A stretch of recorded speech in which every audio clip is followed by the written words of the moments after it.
Thank the light, everybody. I am Slibberton S. Slippy Esquire, and this is my hetero life mate, Fatty the Chef, or Parched Eelman on the Bird app. Hello, friends. Welcome to The Source for your Wheel of Time information. The truest of sources. I have been dadding it up for the last week, so I have done very little Wheel of Timing. I've listened to a little bit more of the book, but thankfully, Fatty I always got to cut him off eventually, so he always shows up to the next episode ready to rock, and this one is no different. What you got? Get ready, motherfuckers. Okay, so last week, if you do listen to us all the time, Desmond has another podcast called Time Pop, and he's like, if we don't tie this Time Pop thing into Wheel of Time before it's over, I'm gonna freak out. Well, you know what? I figured it out, and we started talking about Balefire. Any fans of the series know what Balefire is about. I'm gonna give you a quick description, just like straight out of the wiki. And then we're going to listen to a short clip. It's about 10 minutes. You can definitely cut that down, Des, if you need to. But it's just a little quick version of how powerful Balefire is, why people are a little bit afraid of it. And, So tell everyone exactly where it is in case they want the unabridged version. So if you want the unabridged version, the book is the Dragon Reborn. It's the beginning of chapter 55. It's like the first 10 minutes. The setup, while I'm finding the description for Balefire for you, is the dragon, Rand, has made it to the Stone of Tyr, which he's been dreaming about,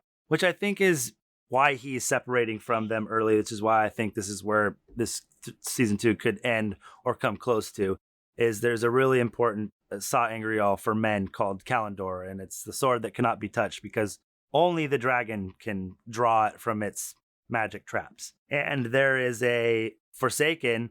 His name is Belal, and he has been fucking with Rand's dreams, as well as basically Ishamael still, who Rand still thinks is Baalzamon, doesn't even really quite understand that he's Ishamael yet and not the Dark One. But they've been taunting him you got to go take this sword because no one else can take it, and the plan is for him to take it, and he's inexperienced, and as soon as he takes it, they're going to kill him and take it for themselves. So, all that being said, chapter 55 in the Dragon Reborn, Rand is in the Stone of Tyr. There's a pretty large battle going on, and he's getting ready to walk up and take Kalendor. So real quick, there it is. Okay, I was just trying to look up Balefire on the Wheel of Time wiki and couldn't find. Oh yeah, I need to give. I have the description for you. I'm going to do that before we go down the rabbit hole on that. Balefire is a weapon of the one power usable by both male and female channelers. Its widespread use during the War of Power began to cause the pattern to unravel, and it was subsequently banned from use by all wielders of the one power. Oh! Effects.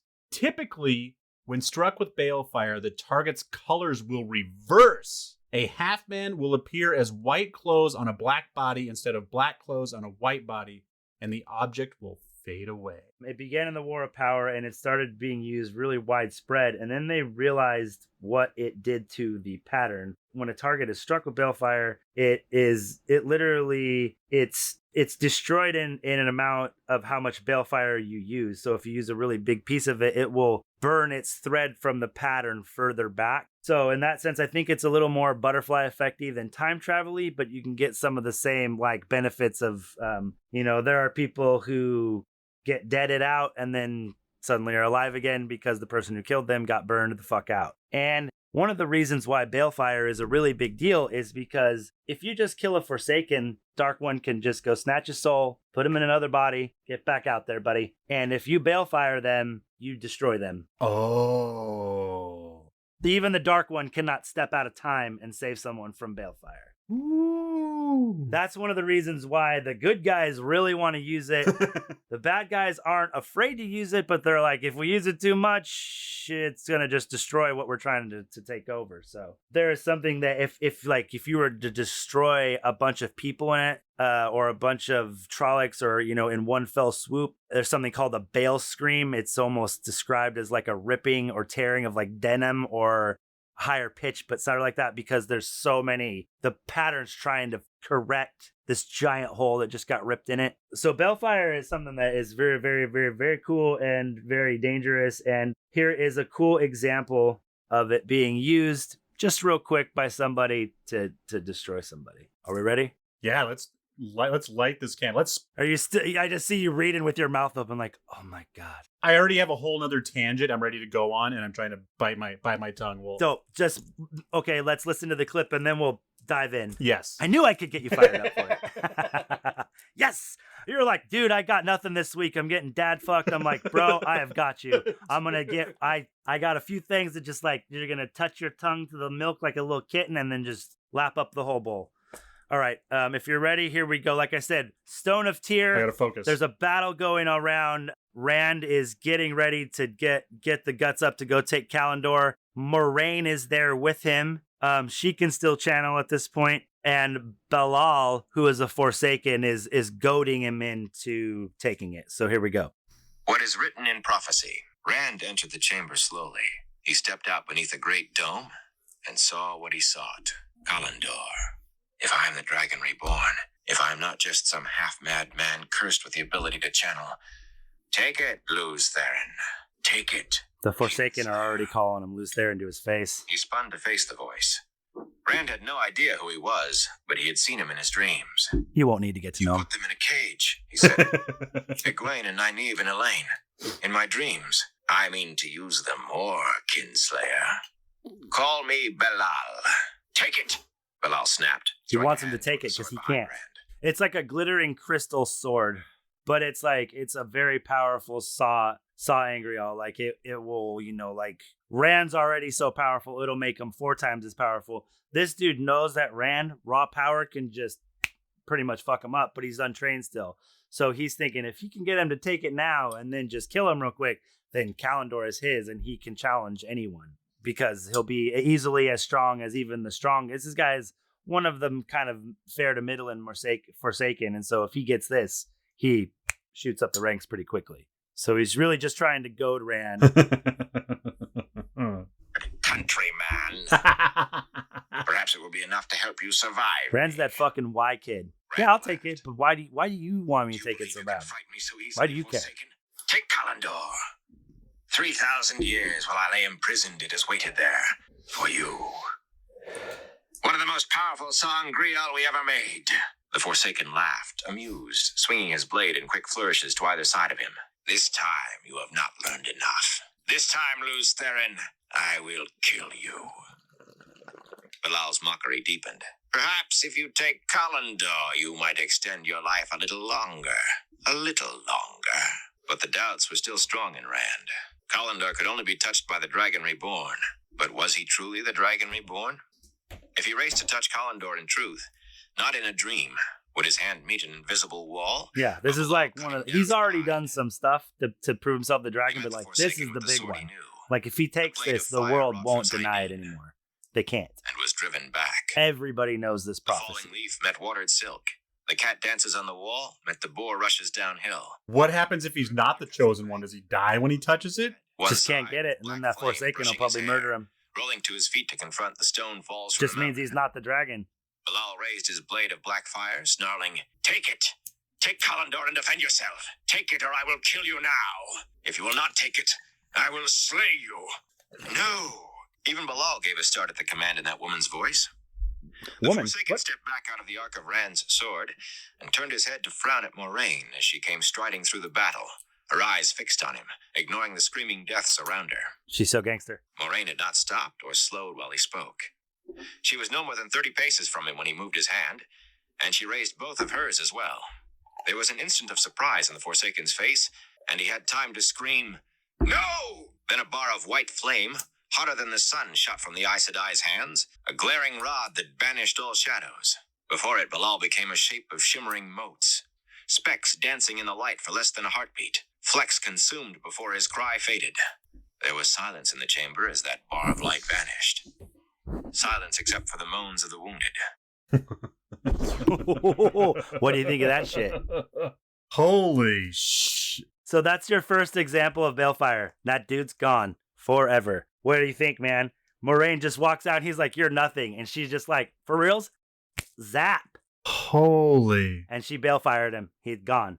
I imagined it kind of does like a little reversal negative and then just dust motes. Because I imagined it, since it did so much weaving, since it did so much unweaving, I imagined it not being able to be targeted so well. I imagine like... No, it's pretty fucking scopy. Once you learn how to use it, and you got to be pretty strong to even make the weave. Like Moiraine, the biggest she can make is like the size of your finger, and like she's pretty strong. But Rand at one point makes one with Kalendor that's like, I don't know, like the size of a house wide or something like that, dude. And like, you know, he mostly can, unaided, can make one like the size, like as wide as a person, which would like, you know, burn a couple hours out of the person's, what they've done in the pattern. Wow. Which you will see. There's a point, dies like 5 times. I don't know, not 5 times, but he dies several times. And one of the times, it was actually twice, is saved by Balefiring something. And one time he's fully dead. And other time he's just, it kind of reverses something that kind of happened to him. But yeah, it's legit. So that's the closest thing I think you'll get to actual time travel. But it's got its own kind of, not physics, but laws, rules. I don't know. If you're undoing death, especially that way, it's not like he's casting a spell on to bring him back. He's casting a spell on the universe. Yeah, it's not. You're not necromancing or anything like that. It's exactly, dude. But there's some things like there's these things that are called Darkhounds, and like one of the only ways to kill them is with Balefire, which isn't so bad because they're shadow spawn. But it's like, you know, every time that you kill something that has already killed something, then that something comes back to life. It's like, like I said, more butterfly effect. Like it has ramifications, and the whole Bale scream was something that I had just read today or the other day after we talked. And when you take enough lives in one shot of Balefire, it's like reality almost warps around you, and it's like you can hear the world just kind of strain. If someone kills, you have to Balefire the person who killed, and then that undoes. Depending on how long, but you got it's a small, it's like that fucking stupid deja vu movie. You got a small window of time because you got to have a big enough chunk of, if you killed them 6 months ago, I don't think there's a big enough shot of Balefire to undo that. You know what I mean? But if it was a few minutes, zap, you know what I mean? It changes a lot. Or if your Balefire isn't direct enough, 10 people you don't want coming back to life come back to life too. Right, yeah, you might take out the person you want to get someone, but you could never, and that's why I think that he wrote it that way, so you can never really use it strategically. Yeah. Oh, this person's dead, I'm gonna fix this. It's more like the one way it's used strategically, it's like, okay, I've already fucking killed you once, and the fucking Dark One brought you back, and I want you to fucking stay dead, motherfucker. And then at one time, you know, it's like, it's kind of out of like, you know, it's an Anakin moment where it's just like, I hate you, you took everyone I love, and he just, yeah, and it's like, yeah, is it worth it? Is it worth it to bring my wife back if it's also gonna raise 50 of my enemies? Exactly. And like in the last battle, so much Balefire starts getting thrown away, like the earth starts to crack and like just darkness comes out of it, and like you're like, I don't think I'm gonna step over that because I'm probably gonna just be dead. So yeah, and that's Balefire. Oh my god, I'm so yeah. So I guess let me stay on this just a little bit because that's what led me down my little rabbit hole a minute ago. As I was reading the effects of Balefire, I was like, oh my god, I want to play a Wheel of Time role-playing game. Like, I want to... where I can throw out Balefire. And I think there is Balefire in the game. I'm not sure, but I think there is. Apparently, one of the only things that can deflect it is Quendiar, which is the Heartstone that they talk about. That I did not know. And that's why I keep on wanting to get into D&D. It's hard to find a group that isn't so far ahead of you, you annoy them. But then if you also get a bunch of noobs, then you don't know what the fuck you're doing. Yeah. So it's just like, fuck. Yeah, then dude spent so long on his dungeon that you can't even play. Like, we can never make it through. Yeah, and we're all dead. So is what I did. So I bought a character creator years ago because I was hoping to join some friends. Actually, Scott and Ari, if y'all listen to Time Pop out there, Scott and Ari are in a D&D group, and they keep on. And I could, if I forced my way in, I think they'd be happy to let me in. But it just hasn't been an easy slide in. But I just ran into a starter set at Target because I think I want to start playing with Cormac just because what I like about, I always kind of liked the idea of D&D, but what finally made me like, I really want to play this is I was playing like D&D Light, this game called Munchkin. And it's really cool because Munchkin seems like it's all spelled out for you and you just read the card and do it. Right. But then if you play it a lot, you'd have to start getting in those conversations where, like, you know, you do something and the dungeon master says you're dead and you're like, no, because my helmet is made of this armor and your sword. And I like getting in those conversations. And then that's when I realized, like, I want to get into deeper conversations like this. And that's where, like, if you knew what you were doing, whether Balefire is in the starter kit or not, you could build your own Wheel of Time game and add it in. I believe there is a Wheel of Time card game.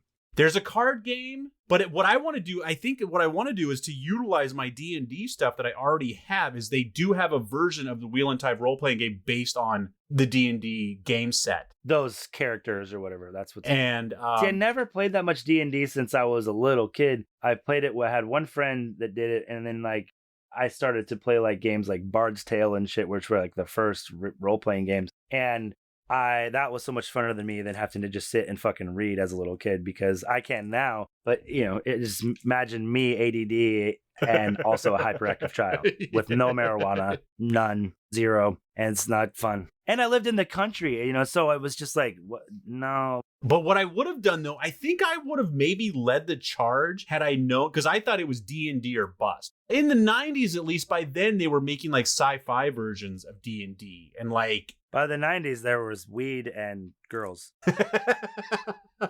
That's true. And cars, you know, and football games. But I would have got a bunch of friends together, got some weed and some booze, and played laser beam battle role playing game.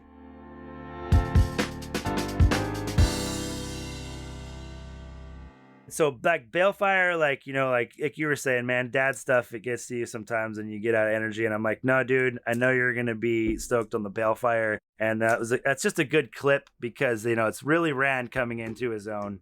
He's like, nope, I don't fucking need that to beat you. I don't trust you. You got Trixies. I don't like it. And Moraine's just like, you know, you're not good enough to beat him yet. And she just kind of fucking like sneaks up. She fucking snipes him and no scopes him, just walks up, is like, hey. He's like, you're nothing. She's like, well, Balefire. Boom, you're done.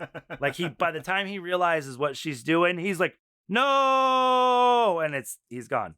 That was an amazing, with the Matt thing we played last week and then that this week. Like, those are perfect. Those are both like different characters coming of age. So I have a noob question. I've probably asked this before. Was Luz Theron the first dragon or just the most popular? Why do people keep... Because no one... Okay, real quick. Just a quick follow-up question. Does anyone else call anyone else by a previous life's name? Is that a thing in this universe? As far as I know right now, and I just real quick, I don't know if you can see this. Oh, just got this. Yes. Yeah. Okay. Really. Now, do you see the side view? Oh. This is the glossary of every single character. Is this the new one, or did you get it? No, this is an older one. But this is like, okay, Old Hob, a name for the Dark One. This is like the glossary of Wheel of Time. Yeah. It's crazy. I can't. This is like a more practical kind of companion novel. I'm going to run through this. I'm going to run through this first, and then I'm going to fucking mail it to you, I think. Yeah. Because this is something I think that will... First of all, I think it'll help you lay out the world a little bit more. So once they start to travel around, you get a little bit more... You're like, oh, okay. It gives a little perspective. And also, it's like, it covers the breaking. It covers the 100 Years' War after the breaking. And it gives you a brief-ish... It's not brief because it's not super thin, but yeah, it's a brief history on, you know, on the world. And it's more about the people and the world itself. It doesn't really get into the power. And it's actually got some really beautiful pictures of the book covers. So real quick, people, Justin held up a companion book and then he held up the world of Wheel of Time. And so the world of Wheel of Time, is it more of a... The skinnier one is... It's more of a... it really goes through what are Drakkar. And it's like, you know, what are Trollocs? What did the nations look like after the 100 Years' War? What are the current nations? Is that all canon, or is some of Yes, that? this is all book canon. Okay. And so I honestly think that some of the broader strokes that they're going to paint from this world are going to come directly out of this. And it's got like kind of like drawings of the characters, like kind of original of what they were kind of like wanted to be described as. So no, they both look really good, and I thought I couldn't possibly be more nerded out and excited and like to learn more, but it's like it is some stuff already that I'm just like, man, cooler descriptions than you get stuff, you get immersed in the book, or you get immersed and listen to it, and you're hearing a description of something, but it's also in the middle of a scene. So you kind of, to get just the description of the eyeless, or just the description of the Trolloc and kind of how they were made and all that is something I'm kind of excited to do. That is awesome.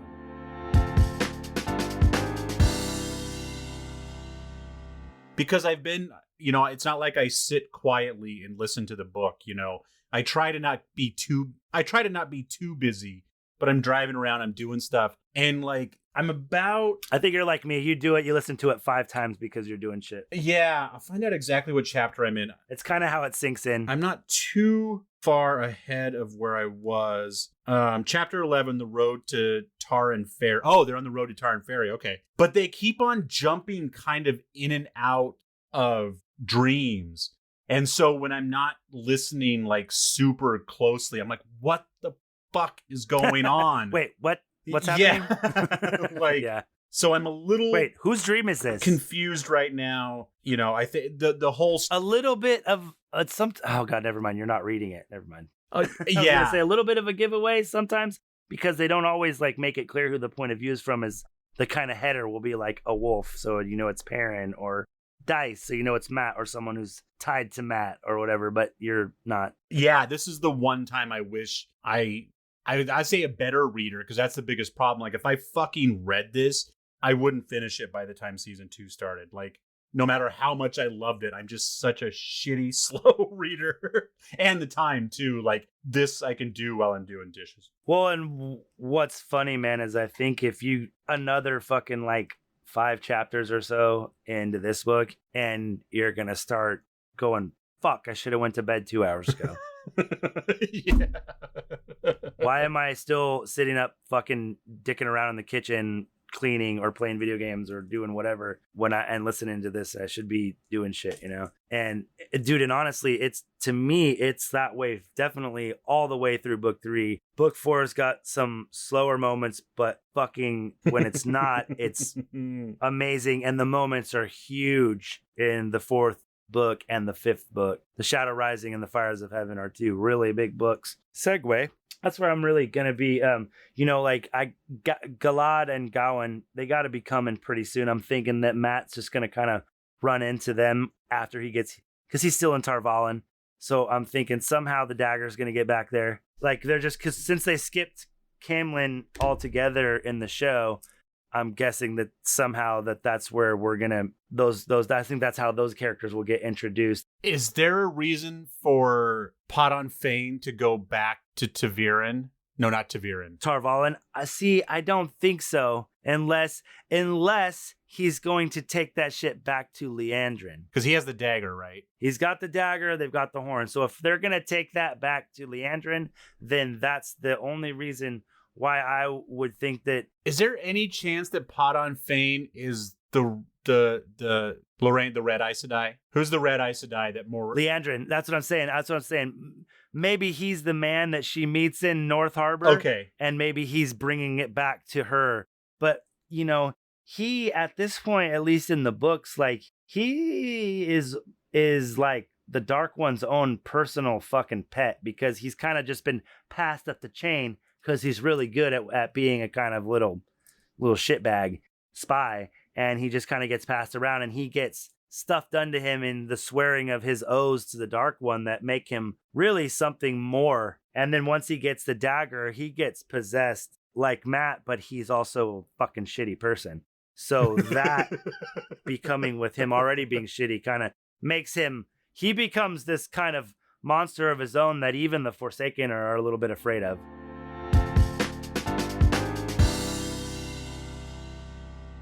So I guess let's, like I said, there's just so many new characters that are be coming up. My fun part, I think, is going to be seeing how they come up. I don't see how we get out of season 1 without seeing some Balefire. I think Rand does Balefire.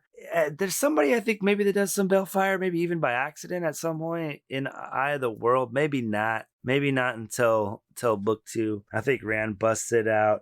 And like Rand doesn't even know what he's fucking doing. He's just like, I don't know. That's how I made it go away. I don't know what I did.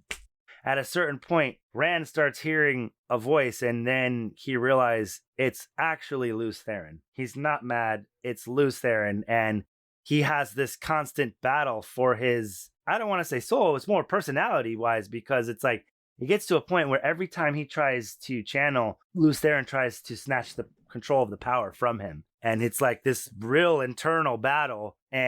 But also it's like he learns that way too, because that's how you know that it's actually Lews Therin, because he has the knowledge of all this shit that Rand should not know how to do. So is the dragon's last 2 incarnations Lews and Rand? Or was he just some insignificant fuck for the last 1,000 years and no one picked up on it? And he just lived and died. See, I that's one of the reasons why I got these kind of companion ones, because as far as I read things, is that Lews Therin was the dragon. He was not a Dragon Reborn, or at least that wasn't what they called him before. It's almost like Lews Therin is almost like God, like the creator. He is like the champion of the light. And so that's the best way to describe him. But there was no need for that champion of the light before the Dark One was discovered. And so, like, in that clip we listened to, Belal's like, do you remember the sport of swords that we turned into a killing art or something like that? And that's why they're both blade masters. It's like, because they had no need for that shit. There was no war.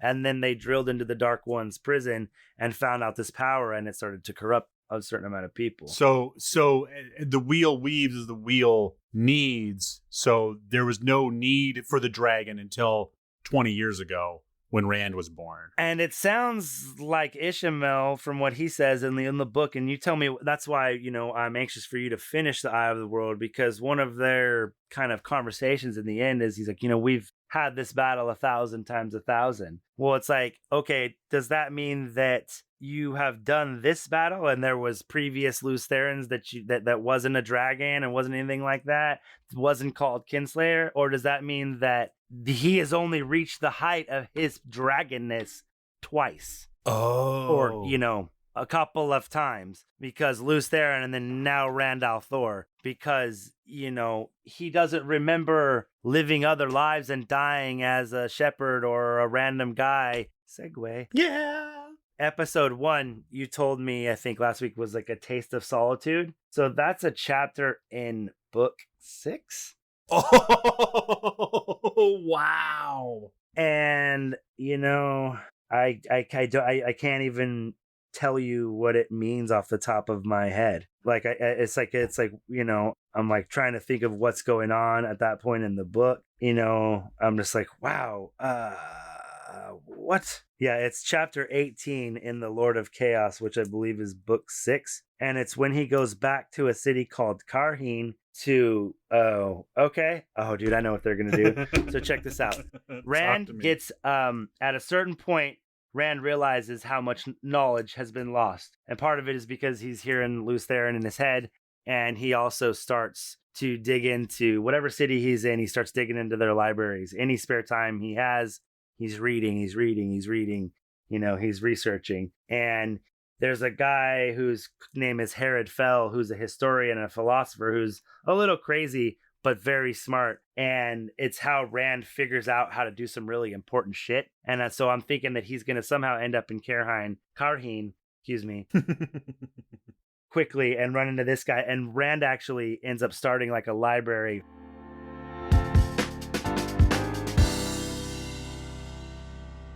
These episodes are kind of taking shape. Like I said, just talking to the fans right now, like, yeah, we're still just kind of like, blah, holy crap. There's so much stuff, but we will, I think as the summer goes on, these will start taking shape, and we'll kind of touch on the same things every week. But this is just a great time, for Fatty to think about what he's hoping might happen and me to comment on it. And I will start to learn more as I read and watch and learn more. I'll come with more questions, and so we'll do what made this podcast great. Where Fatty's coming with 15 books plus the companion and all the conversations he's having with amazing knowledge, and I'm coming from the other end, just going like, wait, what's a Tarangriel? See, I didn't even say that right. And so hopefully the newbies won't feel lost with Fatty talking, and hopefully the super fans won't get annoyed with my dumb questions, and we'll try to find the middle ground. And if you have anything we want to talk about from whatever side you're coming from, or right down the middle, please, again, write into thankthelight@gmail.com. That is thankthelight@gmail.com. Anything you want to talk about. If you got any serious subjects, we might even just have to get you on the show so we can hash it out. That's not a problem. We're already on Zoom, so, I'll figure out what the fuck's going on with my connection this week. We'll get that fixed. We'll get you on the show. And then, of course, you can always have a back and forth with Wolf Brothers at Parched Ailman. That is at Parched Ailman on Twitter. And Fatty is most likely going to be the person you bump into on there. Most likely. I try to check it, at least once a day. Sometimes I'm off for a couple of days, depending on what's going on. That's it, man. Yeah, I just love it. All right, I'm going to get the hell out of here. Squip that bibbly doo. And on that note, bye, Fatty. I'll talk to you later, brother. Good night, brother. Love you. I am not average. I am not ordinary. I am a masterpiece. You know I do it for me. I am not perfect. No, that's imaginary. But I'm a masterpiece. You know I do it for me. And all my colors and paints, all my lines and my shapes, every move that I make, I am not basic. It's self-explanatory. I am a masterpiece. You know I do it for me. Just the way I like it. Yeah, yeah, yeah, yeah. Which input am I supposed to be on for one person? Just the single circle or the double circle? Oh, the penis. Oh, it looks like the wiener? The penis. Okay, let's see. Mixed and edited by Desmond McNeese for We Mixed It, LLC. Go to whatsoundsawesome.com. If anyone's actually listening to this, I wish you could see that because that was pretty fun. I'm really dumb.